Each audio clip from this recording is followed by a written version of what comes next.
आज का हमारा टॉपिक है electric potential energy. Electric potential energy को हम कैसे डिफाइन करेंगे? कल के लेक्चर में हमने स्टडी किया था कि इलेक्ट्रिक पोटेंशियल क्या होता है। अब इलेक्ट्रिक पोटेंशियल एनर्जी को समझने के लिए हम मान लेते हैं कि हमारे पास यहाँ पर एक चार्ज है प्लस Q1 चार्ज, और इसकी पोजीशन को हमने रिप्रेजेंट कर दिया PR1। अब हमें कोई इन्फिनिटी पर दूसरा चार्ज है Q2, वो भी कैसा है? पॉजिटिव है। ये भी पॉजिटिव है और वो भी पॉजिटिव है। Q चार्ज इन्फिनिटी से हमें लेकर आना है इस पोजीशन पर, यहां पर PR2 पोजीशन पर लेकर आना है। मीन्स कितनी डिस्टेंस पर? यहाँ पे ये डिस्टेंस कितनी हो जाएगी? PR1 से PR2। फाइनल पोजीशन कौन सी है? R2। इनिशियल पोजीशन R1, तो फाइनल माइनस इनिशियल, और इसको रिप्रेजेंट करेंगे R12 unit vector, R12 vector, unit vector नहीं, R12 वेक्टर। तो ये इन दोनों के बीच का पोजीशन वेक्टर है। तो हमें इन्फिनिटी से जब हम इस चार्ज को इस पोजीशन पर लेकर आएंगे तो उसके लिए हमें कितना वर्क डन करना पड़ेगा, उसी वर्क डन को हम क्या बोलते हैं? Electric potential energy. तो डेफिनेशन क्या होगी? It is defined as total amount of work done.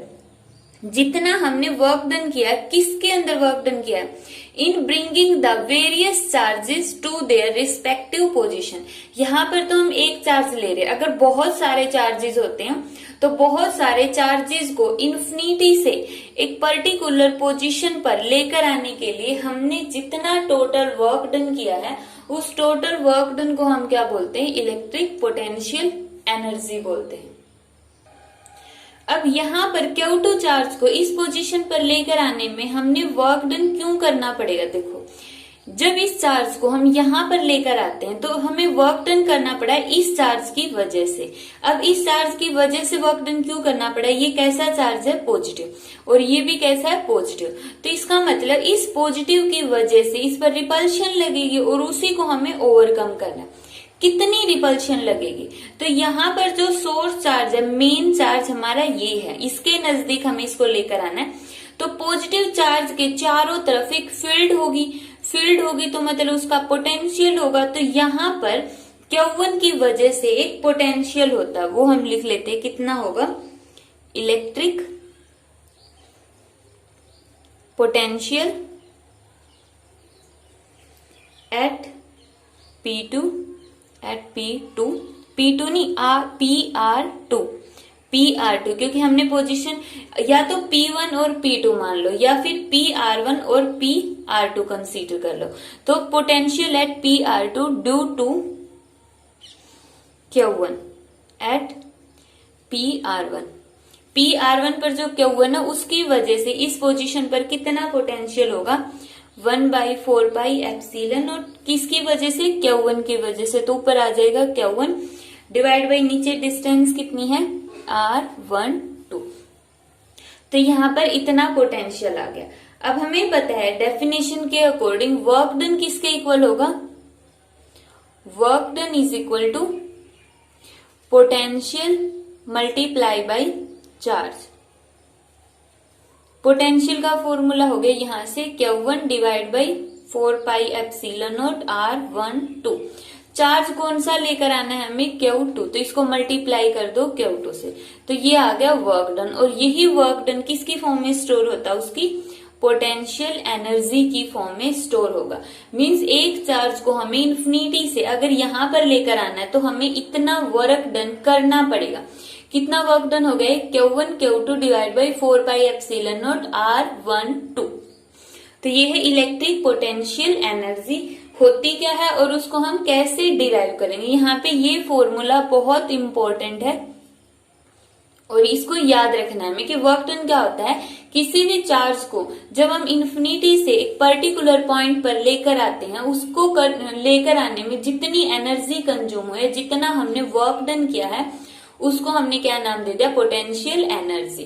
किसी भी चार्ज को एक पर्टिकुलर पोटेंशियल पर लेकर आना ही क्या कहलाता है? वर्क डन कहलाता है।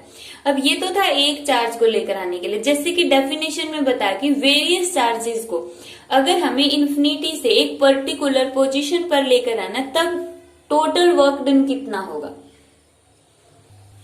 अब जैसा उसकी डेफिनेशन में था, मीन्स वेरियस चार्जेस, मान लेते हैं ये इन्फिनिटी है, ये जगह जो है वो इन्फिनिटी है, यहाँ पर बहुत सारे चार्जेस है, Q1 Q2 Q3 Q4 Q5, इस तरह से बहुत सारे चार्जेस है। हमने टोटल चार्जेस मान लिए कि Qn है, ठीक है। यहाँ पे टोटल चार्ज कितने हो गए, Qn हो गए।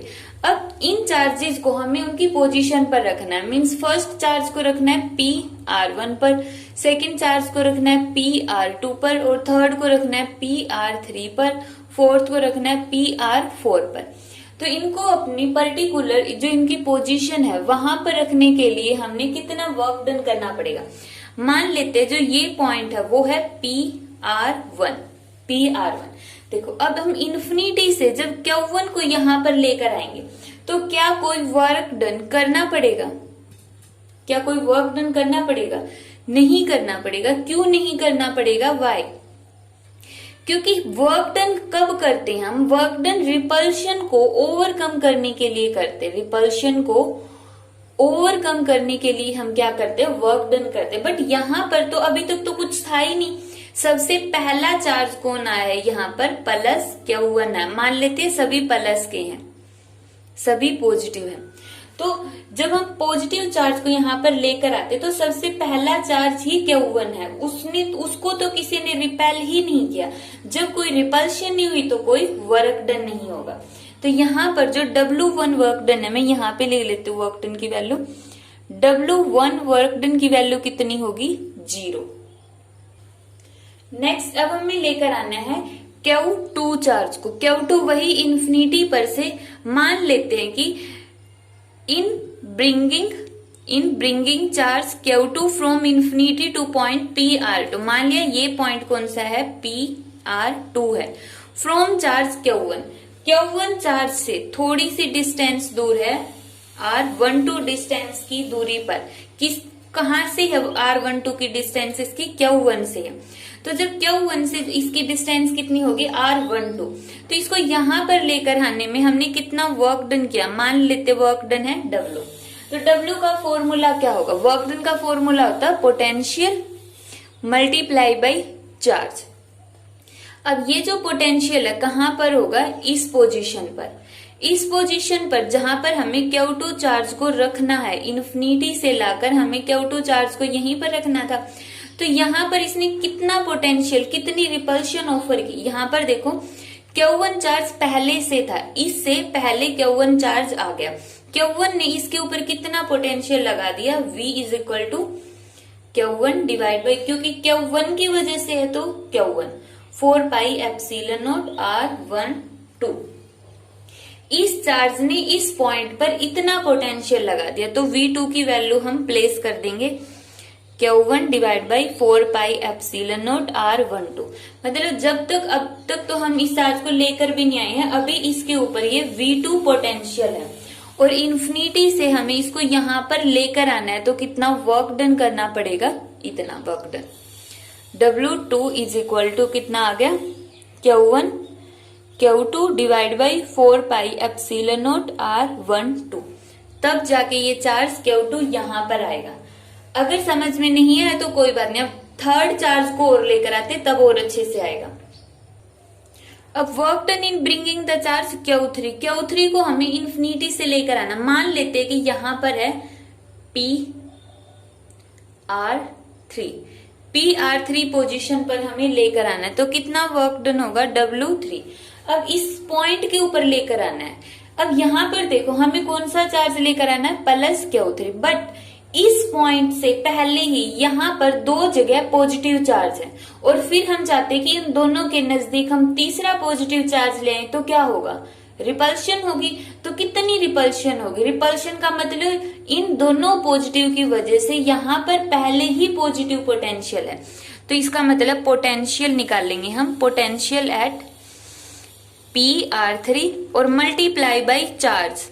ये जो चार्ज हम मल्टीप्लाई में करते हैं वो चार्ज होता है जो हम इन्फिनिटी से लेकर आते हैं। तो पोटेंशियल एट PR3, तो यहाँ पे लिख लेते हैं हम कि कितना होगा पोटेंशियल, मान लिया V3 है, कितना पोटेंशियल है इस चार्ज की वजह से भी पोटेंशियल होगा और इसकी वजह से भी यहाँ पर पोटेंशियल होगा। सबसे पहले देखते हैं इसकी वजह से। Q1 इनके बीच की डिस्टेंस कितनी होगी, R13। जब ये जो सेकेंड चार्ज था इसके बीच की डिस्टेंस है R12, थर्ड चार्ज है तो डिस्टेंस कितनी होगी, R13 प्लस। अब इस चार्ज की वजह से कितना पोटेंशियल होगा, Q2 चार्ज है तो Q2 divide by 4 pi epsilon not. Distance कितनी होगी, ये है R2 और ये है R3 तो R23, इतना पोटेंशियल होगा। इसमें से क्या चीज कॉमन निकल रही है, 1/4 पाई एप्सिलॉन नॉट। निकालना है तो निकाल लो वरना कोई जरूरत नहीं। अब ये तो टोटल पोटेंशियल आ गया PR3। इस पॉइंट पर टोटल पोटेंशियल इतना लग रहा है तो वर्क डन क्या होगा, इस पूरे के मल्टीप्लाई में हम क्या करेंगे, चार्ज। अगर चार्ज मल्टीप्लाई में कर दिया तो ये क्या बन जाएगा, वर्क डन। तो जब हम चार्ज रखेंगे, चार्ज भी कितना रखेंगे, Q3, तो वर्क डन कितना आ जाएगा, देखो थर्ड वर्क डन आएगा Q1, चार्ज कितना यहाँ पे मल्टीप्लाई में होगा Q3 divide by 4 pi epsilon not R13 plus. अब ये कितना हो गया Q2 और ये Q3 divide by 4 pi epsilon not R23। अब थर्ड चार्ज को लेकर आने में हमें इतना वर्क डन करना पड़ा, इसको भी हम लिख लेते हैं 4 pi epsilon not R13 plus Q2 Q3 4 pi epsilon not R23। अब ये तो हो गया थर्ड चार्ज, यहाँ पे भी आ गया प्लस Q3। मान लेते हम यहाँ पर PR4 पर Q4 और चार्ज लेते हैं, फिर हम जनरलाइजेशन कर देंगे कि जनरल फॉर्मूला क्या बनेगा। एक चार्ज को और ले लेते हैं ताकि कोई कंफ्यूजन ना रहे। देखो यहाँ पे होगा PR4 पोजीशन पर हम Q4 चार्ज को लेकर आना चाहते हैं। सबसे पहले तो वीडियो को पॉज करके खुद निकाल के देखो कि Q4 को इन्फिनिटी से जब हम इस पोजीशन पर लेकर आते हैं तो कितना वर्क डन होगा। पॉज करो और खुद निकाल के देखो और फिर मैच करना है। तो यहाँ पे वर्क डन होगा W4 किसके इक्वल होगा, potential at PR4 multiply by charge. Charge कौन सा, Q4 चार्ज है। तो सबसे पहले हम पोटेंशियल देख लेते हैं। पोटेंशियल होगा V4, फोर्थ पोजीशन पर हमने मान लिया पोटेंशियल है V4। किस किस की वजह से होगा, देखो इस चार्ज को लेकर आने से पहले यहाँ पे ऑलरेडी 3 चार्ज है, Q3 भी है, Q1 भी है, Q2 भी है। तो इन तीनों चार्जेस की वजह से इस पोजीशन पर पोटेंशियल निकालेंगे। सबसे पहले हम निकालते हैं इस पोजीशन की वजह से, Q1 वाले चार्ज की वजह से कितना होगा, Q1 4 pi epsilon not R1 और 4 प्लस Q2 की वजह से कितना होगा, Q2 4 pi epsilon not R24 और Q3 की वजह से कितना होगा, Q3 divide by 4 pi epsilon not R34। ये आ गया टोटल पोटेंशियल। अब इस पूरे पोटेंशियल के मल्टीप्लाई में क्या होगा, चार्ज Q4। तो वर्क डन का फॉर्मूला क्या बन गया, हम यहाँ पे लिख लेते हैं। वर्क डन कितना बनेगा, W4 कितना बनेगा जब हम इसको चार्ज से मल्टीप्लाई कर देंगे। तो Q1 यहाँ पे बना Q1 multiply by Q4 divide by 4 pi epsilon not R14 plus Q2 और यहाँ पे Q4 divide by 4 pi epsilon not R24 plus Q3 Q4 4 pi epsilon not R34। तो यहां से देखो हमने सिंपली मल्टीप्लाई किया। तो W4 के अंदर जैसे W1 में कोई वर्क डन नहीं था, W2 में इतना था, W3 के अंदर 2 वर्क डन आ गए, W4 के अंदर हमने 3 वर्क डन किए। इसी तरह से W5 वर्क डन, 5वें चार्ज को लेने के लिए, 6ठे चार्ज को लेने के लिए, बहुत सारे वेरियस चार्जेस को अपनी पोजीशन पर रखने के लिए हमें वर्क डन करना पड़ेगा। जैसे यहाँ पर हमने रख दिया Q5। तो इसी तरह से हम निकालते। अब टोटल वर्क डन कितना होगा, टोटल का मतलब हम क्या कर देंगे, सभी को ऐड कर देंगे। W1, W3, W4 जितने भी चार्जेस हमने लिए सबके वर्क डन को ऐड कर दो। ऐड करने के बाद क्या आता है, हम सिंपली ये फॉर्मूले में सारी वैल्यू पुट करेंगे। तो ऐड करने के बाद आता है हमारे पास ये वाला फॉर्मूला बन गया। इसमें से देखो क्या चीज हर एक के अंदर कॉमन है, 1/4 पाई एप्सिलॉन नॉट सभी में कॉमन है। और फिर Q1 Q2 divide by R12 सभी में ये अलग अलग हो गई। तो सम है ना, सम का मतलब ये सभी को ऐड किया हुआ। सम को रिप्रेजेंट करने के लिए हम सैम्बल ये सुमेशन लगाते हैं। इस सैम्बल को हम बोलते हैं सुमेशन। मीन जैसे हमने बोल दिया x1 plus x2 plus x3 plus x4 so on, कहां तक है, n तक। तो उस टाइम पे हम इस टर्म को कैसे रिप्रेजेंट करेंगे, x यहां पर कोई भी इंडेक्स दे दो, जैसे कोई भी का मतलब मैंने मान लिया i, तो xi, और हम यहाँ पे लिख देंगे i की वैल्यू कहां से कहां तक वेरी करती है। i कहां से शुरू होता है, 1 से, तो i इज इक्वल टू 1 से कहां तक जाएगा, n तक। ऊपर लिख दो जहां तक जाएगा, i is equal to 1 to i is equal to n तक। तो इस तरह से हम लिखते, तो यहां पर भी हम सुमेशन लगाएंगे। सुमेशन सिर्फ तभी लगेगा जब सभी में क्या होगा, एडिशन होगा। अगर डिफरेंट सैम्बल्स है तो हम सुमेशन नहीं लगा सकते। अगर सारे नेगेटिव हो तो नेगेटिव सैम्बल बाहर ले लो, फिर सुमेशन लगा दो, ठीक है। बट होने सभी सैम्बल एक जैसे चाहिए, या तो माइनस के या सारे के सारे प्लस के। माइनस है तो माइनस ब्रैकेट से बाहर लेके पहले पूरी इक्वेशन को प्लस बना लो। तब यहां पर मैं क्या लिख सकती हूँ, QI लिख दो, QJ और डिवाइड बाई RIJ। तो यहाँ पर देखो I की वैल्यू वेरी करेगी, क्या हमें यहाँ पे लिखना जरूरी है, वैसे कोई जरूरी नहीं। यहाँ पे सिंपली लिख दो ऑल पेयर्स। बट यहाँ पे मेंशन करना पड़ेगा कि I J के इक्वल नहीं है। कहीं पर भी तुम्हें I और J की वैल्यू इक्वल नहीं होगी, मीन्स I की अगर 1 लेते हैं तो J की वैल्यू 1 नहीं होगी, तो ये है। बट फिर भी अगर तुम वैल्यू लिखना चाहते हो तो इसको लिखने के 2 मेथड होंगे, एक तो ये है और एक ये कि सबसे पहले लिखो 4 पाई एप्सिलॉन नॉट, 2 इंडेक्स है ना I और J, तो सुमेशन भी 2 लगा दो। एक तो I की वैल्यू 1 से कहां तक वेरी कर रही है, 1 2 3 सोन, कितने चार्ज लिए थे हमने, n, तो 1 से कितनी रहेगी, n तक जाएगी।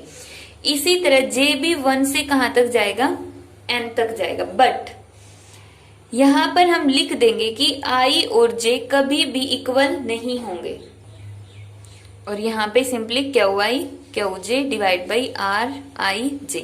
या फिर इसका दूसरा मेथड होगा कि एक ही सुमेशन में लिख दो I is equal to 1 to n, और J की वैल्यू भी कितनी जाएगी, 1 to n जाएगी। बट I और J इक्वल नहीं हो सकते, और यहाँ पे सिंपली QI QJ RIJ।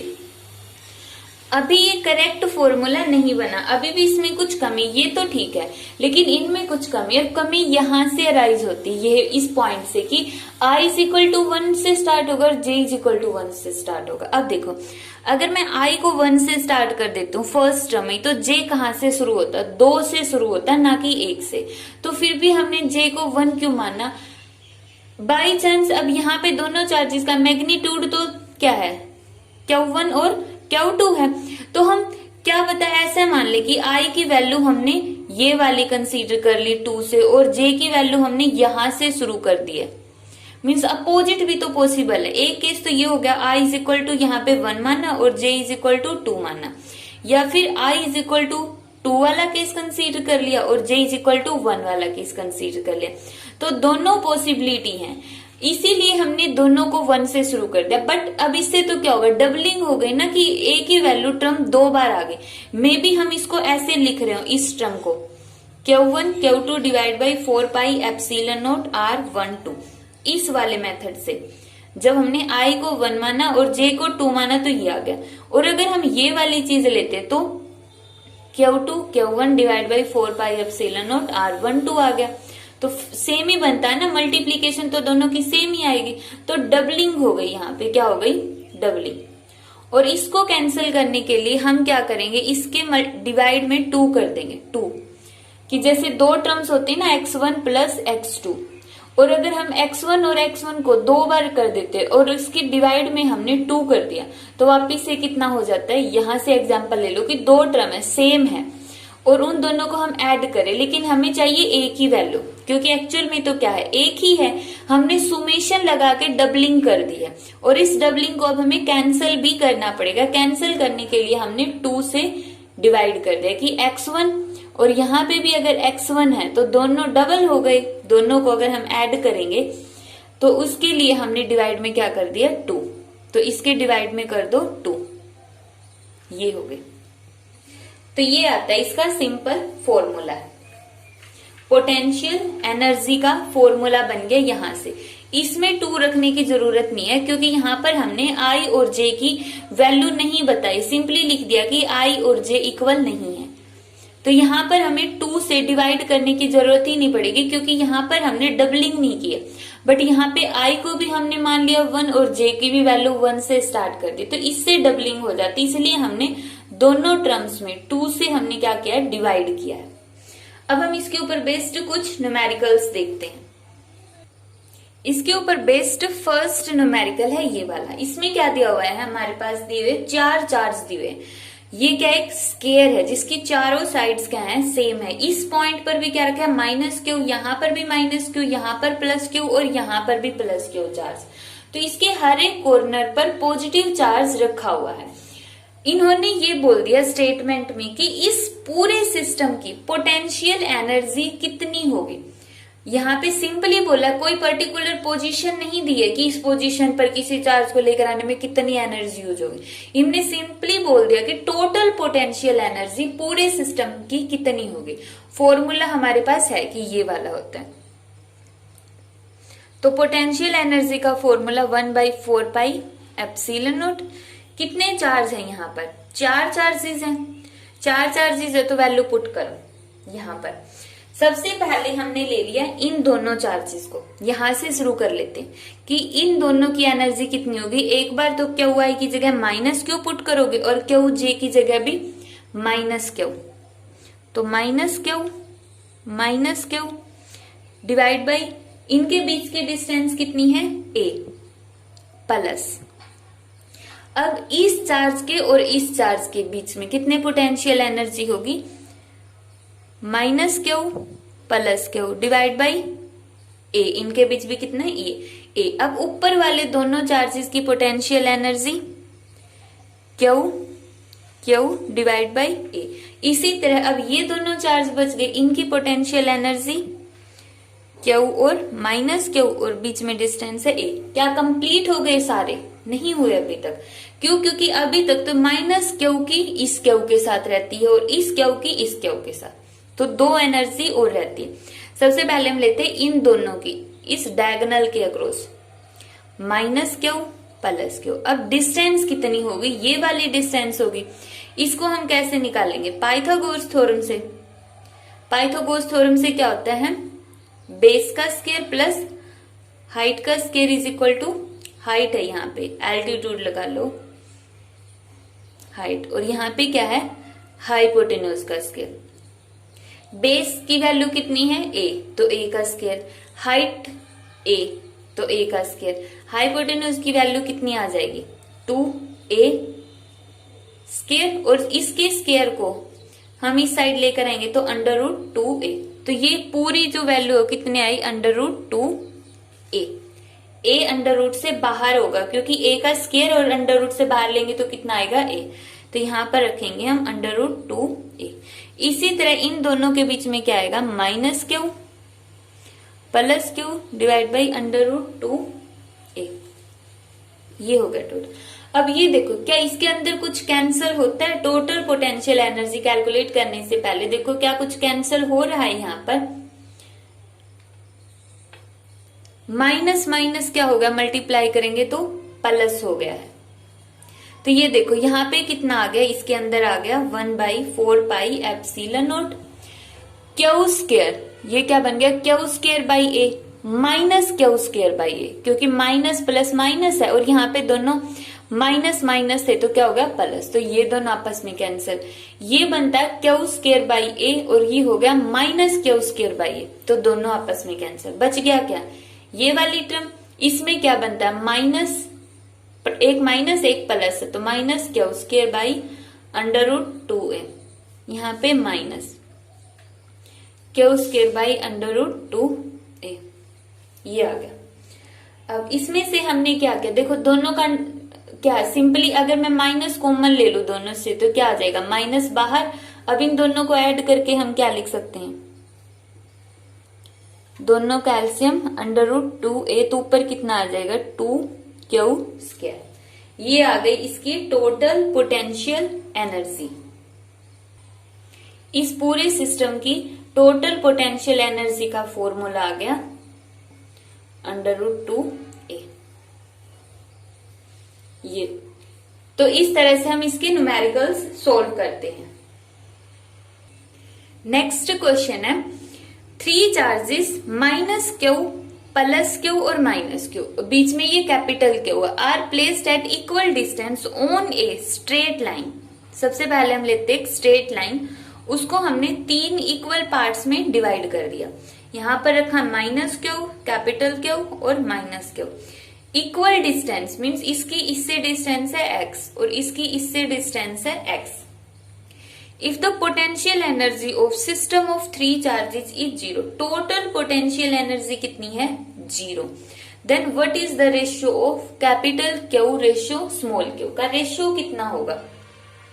अब टोटल पोटेंशियल एनर्जी इन्होंने दी है Q 0, but total potential energy है कितनी, निकालते हैं।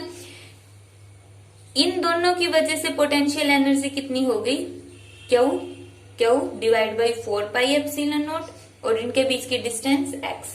फिर इन दोनों की वजह से पोटेंशियल एनर्जी कितनी होगी, Q minus Q 4 pi epsilon naught x। फिर इन दोनों की वजह से, क्योंकि हमें तो सारे कॉम्बिनेशन लेने हैं ना, तो यहाँ पर इन दोनों की वजह से क्या होगी, minus Q divide by 4 pi epsilon not और इनके बीच की डिस्टेंस कितनी है 2x। अब देखो ये टोटल एनर्जी इस सिस्टम की बनती है हमारे अकॉर्डिंग, फॉर्मूला यूज करेंगे तो, बट इन्होंने कितनी दे दी 0, तो यहाँ पे हम पुट करेंगे 0। अब सबसे पहले यहां से देखो कौन सी टर्म्स कॉमन निकल रही है। पूरी इक्वेशन से हम निकाल सकते हैं माइनस क्यू कॉमन और 4 pi epsilon naught x common. अंदर क्या बच गया, सिर्फ कैपिटल क्यू, ठीक है। यहां पे अंदर क्या बच गया, यहां पे भी अंदर बच गया कैपिटल क्यू, और यहां पे अंदर क्या बचता है माइनस क्यू डिवाइड बाई 2, क्योंकि यहां से तो हमने इस पूरी टर्म बाहर ही निकाली है। ये देखो यहां से पूरी टर्म बाहर, अंदर क्या बचा है सिर्फ क्यू। यहां से भी हमने क्या निकाली, पूरी टर्म बाहर निकाल ली, minus q by 4 pi epsilon naught x, तो अंदर बच गया सिर्फ क्यू। और यहां से ये देखो अगर हम 2 को भी छोड़ दे और माइनस क्यू को छोड़ दे तो पूरी टर्म हमने बाहर निकाल ली है, तो अंदर बच गया माइनस क्यू बाई 2, ये इक्वल टू 0। अब इस पूरी टर्म को जब हम इसके साथ लेकर जाएंगे तो 0 ही बन गया, तो 0 इज इक्वल टू, यहां से बनता है क्यू प्लस क्यू 2q और यहां से माइनस क्यू बाई 2, तो यहां से बन गया 2q is equal to Q by 2। हमें रेशियो निकालना था क्यू का, तो 2 को इस साइड लेकर जाएंगे क्यू बाई 4। रेशियो किस किस का, Q divide by small Q, तो कितना है 1 बाई 4, तो हमारा आंसर क्या आ जाएगा 1:4। तो ये थी इसकी सेकेंड टाइप पोटेंशियल एनर्जी के न्यूमेरिकल्स की। समझ में आ गया होगा। अब